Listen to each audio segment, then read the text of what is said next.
Mr. Chairman, let me first start by thanking you and Ranking Member Smith and the committee staff for working with me to include my amendment into the en bloc package.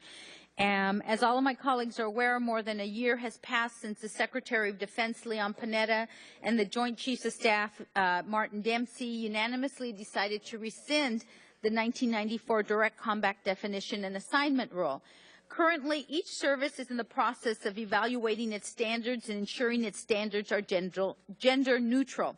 As I've stated before a number of times, I believe the Department of Defense, along with the services, finally made this decision because they no longer had a choice. Since the repeal, we have more than 200,000 women have already been deployed to Iraq and Afghanistan, and more than 1,000 female service members have been wounded or killed in action.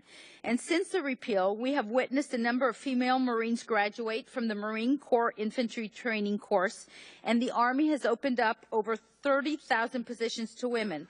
And I commend the services for taking those responsible steps to further integrate service women into the military.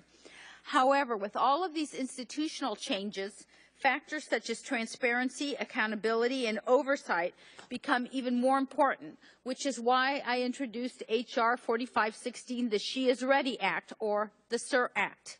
I also introduced the legislation because I continue to have concerns, like some other members of this committee, on the methods and the types of research services that we're pursuing, specifically the Marines, and their lack of transparency and communication with the Congress, and believe me, I have asked over and over.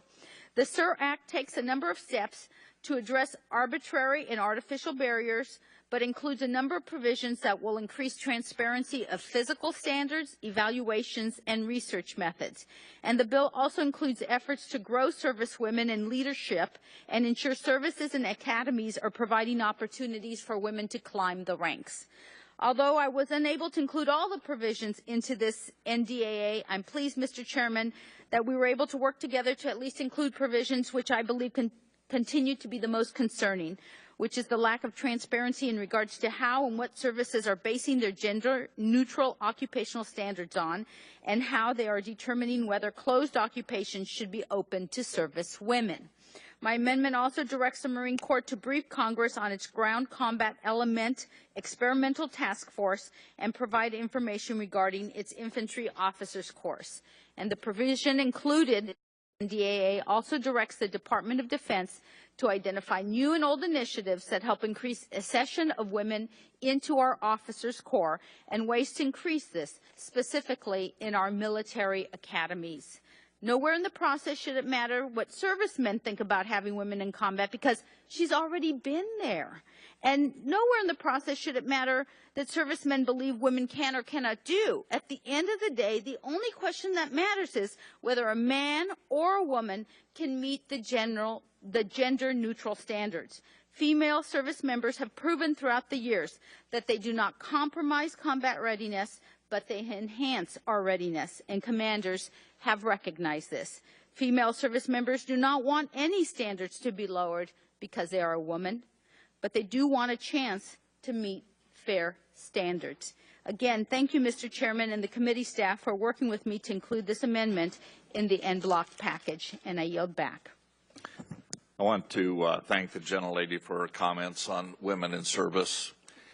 We have thousands of women who have served in Iraq and Afghanistan. I remember one of the funerals that I was attending in my district.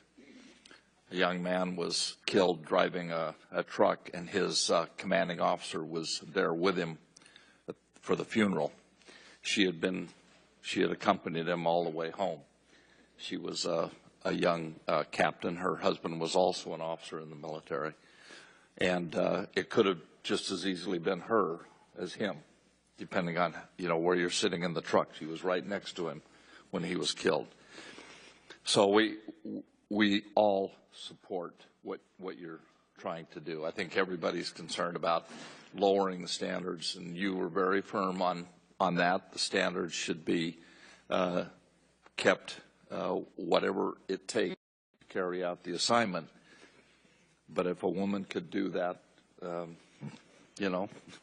lot of men can't meet those requirements. So we support your amendment and appreciate you working on this effort.